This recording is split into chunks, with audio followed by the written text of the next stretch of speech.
है उसे कहते हैं रिवोक। केस रिवोक हो जाता है मींस कि अब आप उस कंपनी के मींस एम्प्लॉय नहीं हैं, तो आपको पहले गवर्नमेंट जो थी यूएससीआईएस की वो आपको 60 डेज यहाँ पे ग्रेस पीरियड देती थी कि कहने का मतलब अब H1 वीजा भी सेफ नहीं है। वो 60 डेज का भी ग्रेस पीरियड H1B वीजा वालों को नहीं देंगे। हेलो फ्रेंड्स, मैं हूं Shipra, welcome to my YouTube channel. कैसे हैं आप सभी लोग भाई? होप आप सभी लोग अच्छे होंगे। आज का जो मेरा टॉपिक है वो H1 वीजा से रिलेटेड है। जो लोग H1 वीजा पे अमेरिका में जॉब कर रहे हैं, अब वो भी सेफ नहीं है। ऐसा मैंने क्यों कहा, इस वीडियो को देखिए और आपको सारी बातें पता चलेंगी। जितने भी मेरे फॉलोअर्स H1 वीजा वाले हैं वो इस वीडियो को जरूर देखना, ताकि आपको इन्फॉर्मेशन मिले कि मैं ऐसा क्यों कह रही हूँ।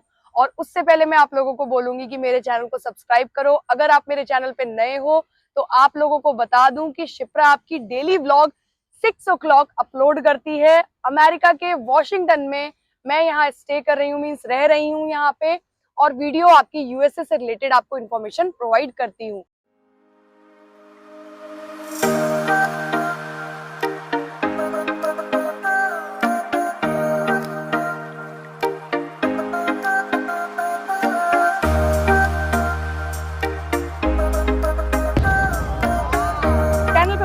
शिप्रा आपकी डेली ब्लॉग देती है आपको बना के 6 o'clock, जिसमें आपको सारी इंफॉर्मेशन प्रोवाइड कराती है।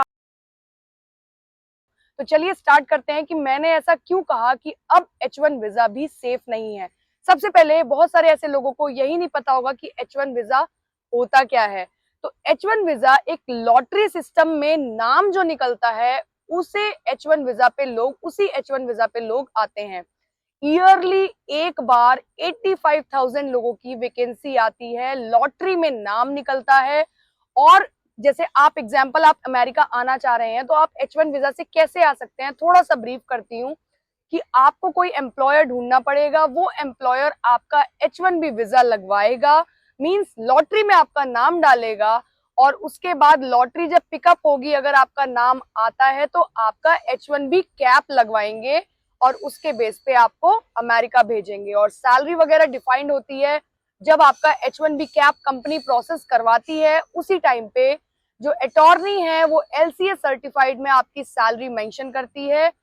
सैलरी कैसे मेंशन होती है, जैसे कि कोई भी स्टेट है तो स्टेट टू स्टेट वेरी करता है कि आपकी सैलरी कितनी होगी। हर स्टेट की अलग सैलरी होती है अमेरिकन गवर्नमेंट की तरफ से कि आपको इतना सैलरी देना ही पड़ेगा। तो LCA सर्टिफाइड भी कुछ इसी तरीके का होता है, जिसमें आपकी सैलरी प्री डिफाइंड होती है। बस आपकी जो एम्प्लॉयर है वो ओके करती है कि हाँ हम इतना देंगे, और अटॉर्नी आपका केस फाइल कर देता है। तो H1B कैप इस तरीके से लगता है। अब जो लोग H1 वीजा पे काम कर रहे हैं उनको क्यों खतरा है? अब जब आप लोगों की जॉब जाती है, एग्जाम्पल अगर आप H1B वीजा पे यहाँ पे काम कर रहे हैं और कंपनी के थ्रू कर रहे हैं और कंपनी आपका एक्सटेंशन लगवाती है, फर्स्ट जब आपका H1B कैप लगता है तो 3 इयर्स के लिए आपको यहाँ पे रहने के लिए मिलता है और आप जॉब भी कर सकते हैं। एग्जाम्पल, उसी बीच में आपकी जॉब चली गई, ठीक है, एक एग्जाम्पल दे रही हूँ कि अगर उसी बीच में आपकी जॉब चली गई तो जो कंपनी है मींस जो एम्प्लॉयर है वो आपका केस विड्रॉ करवाता है। किसके थ्रू? यूएससीआईएस गवर्नमेंट के थ्रू। का अभी ट्रेन आ रही है तो थोड़ा सा मैं इसको होल्ड करूंगी। जो आपकी एम्प्लॉयर होती है वो आपका केस विड्रॉ करती है यूएससीआईएस गवर्नमेंट से, क्योंकि पहले भी आपका H1B कैप जब लगा था उस टाइम पे भी यूएससीआईएस ने ही आपका अप्रूवल दिया था। तो इस बार जब आपका जॉब चला गया है, एग्जाम्पल प्रोजेक्ट ओवर हो गया है, तो भी आपकी जो एम्प्लॉयर है वो ही अपना केस विड्रॉ करेगी कि जी हमारी कंपनी में अब ये बंदा वर्किंग नहीं है। जब यूएससीआईएस से आपका केस विड्रॉ हो जाता है उसे कहते हैं रिवोक। केस रिवोक हो जाता है मींस कि अब आप उस कंपनी के मींस एम्प्लॉय नहीं हैं, तो आपको पहले गवर्नमेंट जो थी यूएससीआईएस की वो आपको 60 डेज यहाँ पे ग्रेस पीरियड देती थी कि एग्जाम्पल अगर आपकी जॉब अभी चली गई है और अप्रूवल आ गया है रिवोक का, तो आप आज से 60 डेज तक अपनी दूसरी जॉब ढूंढ सकते हैं और उसी जॉब में आप दूसरी जॉब के साथ अपना कोई एम्प्लॉयर फाइंड करेंगे। वो एम्प्लॉयर आपका दोबारा केस ट्रांसफर करेगा और वहां से फिर वो आपका एक्सटेंशन लगवाता रहेगा। तो 60 डेज बहुत ज्यादा होते थे। H1B वीजा वालों के लिए कि वो अपना कोई भी एम्प्लॉयर ढूंढ सके, मतलब उन्हें अगर उनकी जॉब चली जाती है तो उन्हें दोबारा इंडिया मींस एकदम से इंडिया नहीं जाना पड़ता था, क्योंकि 60 डेज का ग्रेस पीरियड मिल जाता था। लेकिन अब जो ट्रम्प है, उन्होंने मास जो आपका डिपोर्टेशन है और जो नॉर्मल डिपोर्टेशन है उसमें इतनी ज्यादा हद मचा रखी है कि वो नहीं चाहते कि H1 वीजा वाले भी यहाँ पे रुकें। तो उन्होंने अभी फिलहाल यहाँ पे ये एक रूल निकाल दिया है कि अब वो 60 डेज का भी ग्रेस पीरियड H1B वीजा वालों को नहीं देंगे। अब कैसे पता चलेगा? अगर आपके मन में तो ये वाली बात आ रही होगी ना कि भाई हमारा अगर 60 डेज का पीरियड है तो कैसे पता चलेगा कि हम यहाँ पे हैं या नहीं है। यूएससीआईएस जब आपका रिवोक केस देती है एम्प्लॉयर को, और रिवोक केस और विड्रॉल तो होना ही होना है अगर आपकी जॉब चली गई तो कहीं ना कहीं गवर्नमेंट को पता चल गया कि आपके पास जॉब नहीं है, तो वहीं से आपके पास अब नोटिस आ जाएगा कि आपको इमिग्रेशन कोर्ट में अपीयर होना है कि आपके पास जॉब नहीं है, और उसी के थ्रू आपको डिपोर्ट कर दिया जाएगा। तो कहने का मतलब अब H1 वीजा भी सेफ नहीं है।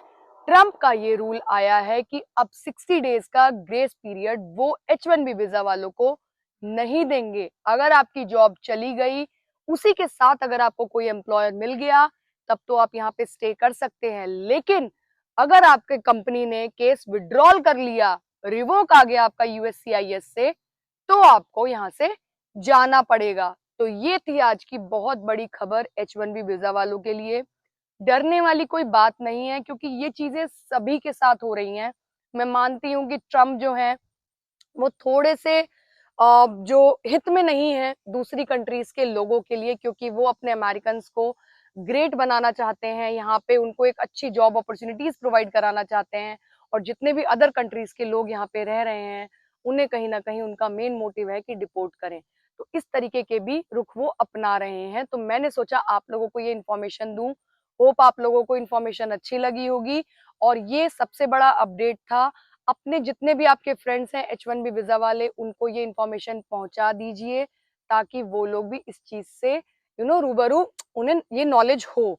तो थैंक यू सो मच। कल दोबारा एक न्यू व्लॉग के साथ मिलते हैं। बाय।